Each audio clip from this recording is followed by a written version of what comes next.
ส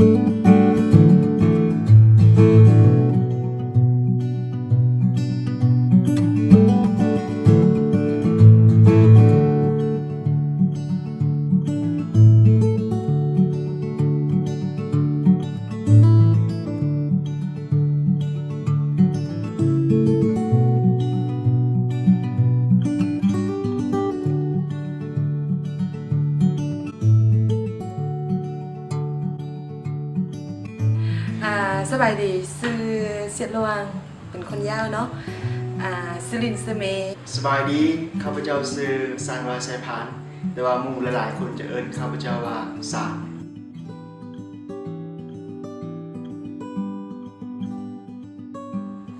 เพื่อนก็ต้องดีใจเนาะว่าลูกตัวเอง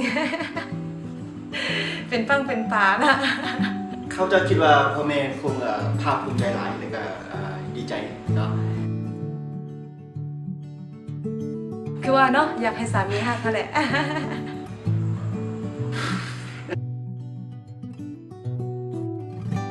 เป็นผู้ชายที่บ้าเบี้ยนายเป็นคนที่ตรงเวลาอยู่แล้วเขาสิบ้านะ แต่พอพูดจักโดนไปแล้วก็คอยปรับตัวเขาผู้ชายวันนี้มันก็มีจุดดีขึ้นกันเราเป็นคนอบอุ่นเป็นคนที่ฮักครอบครัวหลายอาจจะเป็นเพราะผมนี่คิดได้บอกแรกเลยที่เห็นเราก็เลยแบบว่าลงหักก็เลยมือที่สองไปด้วยตัวเองเลยไปซ่อหาเบอร์แต่ว่าเวลาถามหาเบอร์ข้าพเจ้าได้บอกเราว่าสิเอาเบอร์ติดต่อเราเพราะว่ามีบอกเราว่ามีคนนึงอยากได้เบอร์ของเราเขายังจื้อได้ยังดีเพิ่นตัวเขา เพิ่นว่าเพิ่นขอเบอร์ไปให้น้องสาวแต่สุดท้ายเพิ่นเอาเบอร์มาโทรหาเองเขาเองคบกันมาเกือบ 3-4 เดือนแล้วยังบ่ทันเห็นน้องสาวเพิ่นโทรหาจักเทื่อก็เพิ่นโทรหาผู้เดียว ต้องถามไอ้ซานเนาะเพราะว่าไอ้ซานเพิ่นมาจีบเขาก่อน เขาเจ้าคิดว่าเขาเจ้ามักมีก่อนเนาะ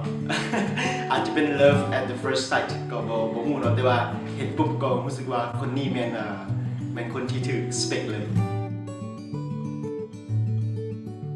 ข้าพเจ้าขอมีเป็นแฟนก่อน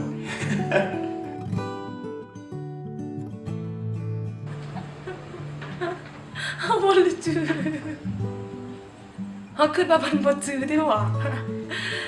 ของขวัญอันมิตรที่มีให้ข้าพเจ้าคงจะเป็นของขวัญที่เราไปเวียดนามเนาะเรากลับมาคือว่าเราซื้อการวัดหรือว่าซื้ออย่างไรบ่จื้อละ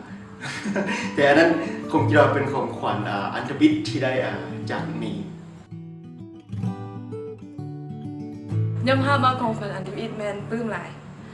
มันเป็นคือทอดูดคือเขากินน้ำตัวเขาดูดยาวๆนะเป็นพับมาเป็นดอกหัวใจดอกไม้เป็นรูปภาพของพวกข้าพเจ้า2 คนเนาะก็เลยล้างรูปมาแล้วก็ตอนค่ำประมาณ 8-9 โมงเลยขับรถจักรไปหาเราอยู่บ้านแล้วก็เอารูปให้เราบอกเราว่าไปเที่ยวเวียดนามมากินฮอดเด้อคันฮู้ว่าคันอยากกินฮอดหรือว่าอยากให้ข้าพเจ้าอยู่ใกล้เรานะให้เบิ่งรูปใบนี้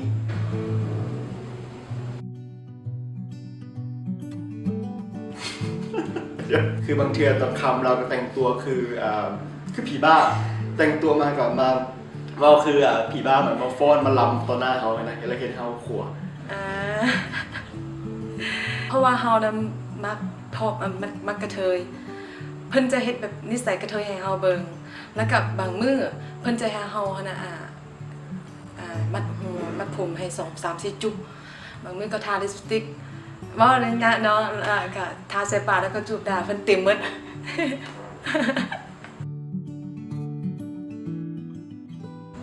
จดหมายครับเอาสบับใดลายได้จดหมายที่เขียนหาเราบอกข้าพเจ้าส่วนตัวแล้วมาเขียนจดหมายมาแต่ตอนน้อยแล้วเนาะจดหมายที่เขียนหามีส่วนหลายจะเป็นจดหมายที่ว่าสัญญากับเมย์ว่าถึงเขาอยู่ไกลสมัยก็ตามเนาะถึงว่าเวลาจะผ่านไปจากปีก็ตามความรักของเขายังมั่นคงตลอดเวลาถ้าว่า2 คนยึดมั่นและก็เชื่อมั่นกันตลอดไปเวลาที่เฮาท้อเนาะหรือว่าเจอปัญหาในชีวิตไอ้ซานเพิ่นมักจะให้กำลังใจแล้วเพิ่นจะคอยถามตลอดว่าเป็นแนวใด เพิ่นจะบ่ค่อยทิมเพิ่นจะบ่ทิมให้เฮาพูดอยู่ผู้เดียวกับเจอปัญหาหยังก็อย่านะบ่ว่าเพิ่นจะอยู่ไกลส่ำใดเพิ่นก็จะคอยเป็นกำลังใจแล้วก็คอยห่วงใยเสมอย้อนตัวนี้แหละเฮ็ดให้เฮาประทับใจหลายว่าผู้ชายผู้นี้แม่นคนที่เฮาสามารถฝากชีวิตในนั้นได้คบกันมา5 ปีแล้ว ขอบใจทุกอย่างแหละทุกกำลังใจและคอยเป็นกำลังใจให้บอกว่าเฮาเฮ็ดถึงเฮ็ดผิดสำหรับเราแล้วมันบ่เป็นหยังลองมาอีกได้ขอบใจที่เป็นผู้ชายที่ดีมาโดยตลอดขอบใจที่ให้ความหวังขอบใจที่ได้รู้จักไอ้ซานในชีวิตนี้ภูมิใจหลายที่ได้รู้จักกับผู้ชายคนนี้และได้ใช้ชีวิตกับผู้ชายคนนี้ฮักเลยไอ้ซาน ข้อความนี้ขอฝากให้กับภรรยาที่สุดสวยงามของข้าพเจ้าเนาะก็คือนางเสียหลวงเสียเดินหรือว่าหมูเราเราเมย์เนาะอยากบอกเราว่าข้าพเจ้ารู้สึกเป็นผู้ชายที่โชคดีหลายที่ได้มาพอเราข้าพเจ้ารู้สึกเป็นตัวของตัวเองตลอดเวลาที่ได้อยู่กับเมย์เนาะเมย์เจ้ายังอยู่ในใจค่อยตลอดเวลาเนาะ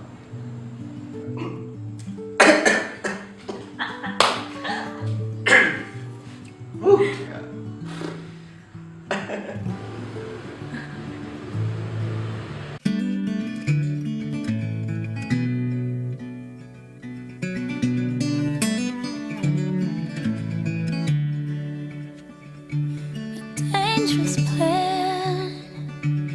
just this time. A stranger's hand clutched in mine. I'll take this chance, so call me mine. I've been waiting all my life. Please don't scar this young heart. Just take my hand. I was made for loving you, even though we may be hopeless hearts just passing through. Every bone screaming, I don't know what we should do. All I know is, darling, I was made for loving you.